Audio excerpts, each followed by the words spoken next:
अभियान है कर्जा मुक्ति अभियान, शहनवाज चौधरी की तरफ से लगातार चलाया जा रहा है। हमारे साथ बातचीत करने के लिए शहनवाज चौधरी जी हमसे बात करते हैं।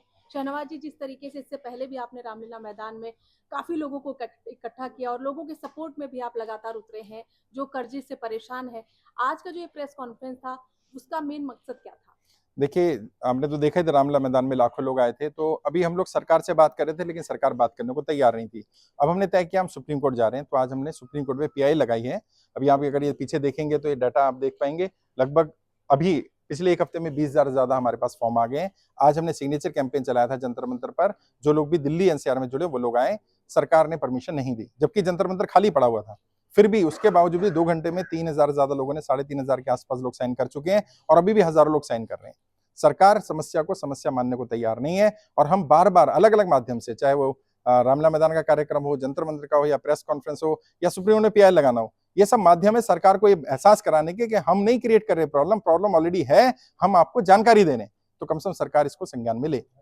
आपका कहना यह है कि सरकार इसको गंभीरता से नहीं ले रही है। हालांकि इससे पहले संसद में भी निर्मला सीतारमण जो है वो कर्ज को लेकर बोल चुकी है। आपने इससे पहले भी कहा था कि आप लगातार सरकार से बात करने की कोशिश कर रहे हैं, लेकिन बात नहीं हो रही। अगर सरकार इसको गंभीरता से नहीं लेती है तो अगला कदम क्या होगा आपका? देखिए, सरकार नहीं ले रही है तभी हम सुप्रीम कोर्ट जा रहे हैं। और सरकार ने, निर्मला सीतारमण जी ने कहा था सदन में, ये बात सही है, मैं इतना उनको मानूंगा कि उन्होंने कहा कि हार्श रिकवरी नहीं होनी चाहिए, लेकिन उसके बाद किया क्या? हार्श रिकवरी तो आज भी हो रही है। कल भी एक महिला थी, उसके साथ बदतमीजी की गई, अखबारों में भी आया। समस्या क्या है? सरकार जो कानून बना रही है, जो बातें बोल रही है, उसका धरातल पर कोई असर नजर नहीं आ रहा है। तो कम से कम ग्राउंड पर सरकार ये भी तो देखे कि जो कानून बनाया गया, जो बोला गया, उसका इंप्लीमेंटेशन ठीक है कि नहीं है, एग्जीक्यूशन कौन कर रहा है, गलत कर रहा है तो उसको सजा मिलनी चाहिए।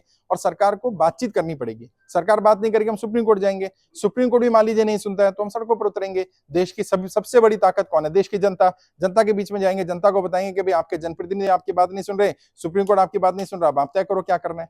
हमने सभी सांसदों को पत्र भेजे।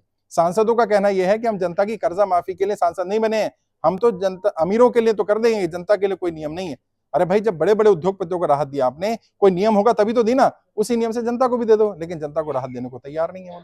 यानी सांसदों को भी आपसे राहत नहीं मिली है और लगातार आप ये कह रहे हैं कि अगर कहीं से राहत नहीं मिली तो आप सड़कों पर उतरेंगे। बिल्कुल, सांसदों का भी विरोध करेंगे, सड़कों पर भी उतरेंगे, जरूरत पड़ेगी तो नए आम जनता में से लोगों को तैयार करेंगे, वो जाकर के सांसदों का विकल्प बने। क्योंकि गुजरात के तो एक सांसद हमारे लोकसभा प्रभारी हैं, गुजरात के राज्य प्रभारी भी हैं, उनको सांसद कहते हैं कि भाई आप अगर इतना ही आपको जनता की कर्जा मुक्ति का प्रयास करना है तो आप खुद चुनाव लड़ो, सांसद बनो और सदन में जाके कर्जा माफ कर दो। यानी वो डायरेक्ट हमें चैलेंज कर रहे हैं कि भाई आप हमारी जगह हो तो कर दो। भाई, हमने आपको चुना ही इसलिए था कि आप ये काम करो, हमने थोड़ी चुना था कि हम भी चुनाव लड़ेंगे। लेकिन अब वो चैलेंज कर रहे हैं, तो देखते हैं क्या करना है। बहुत बहुत शुक्रिया। तो ये थे हमारे साथ